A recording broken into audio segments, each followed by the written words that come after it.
Good morning guys, di na tayo magkakamali sa pagkakataon na ito.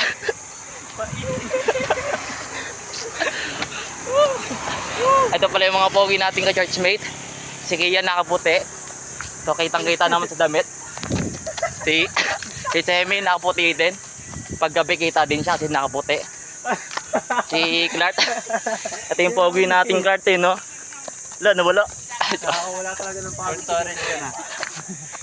So guys, dami nag-alakad dito, nag-timberland. So kahit nakapagod, ang layo. Support our brother. Pero sulit naman, pagbalik mo is pagod ka. Ang daming gumagapang. So sa mga nag-timberland dito, lagi kayong mag-pray kasi bibiro ang mag-timberland, medyo malayo-layo. So guys, di pa tayo nakarating sa pinakatok-tok. Pagod na agad ang mga person.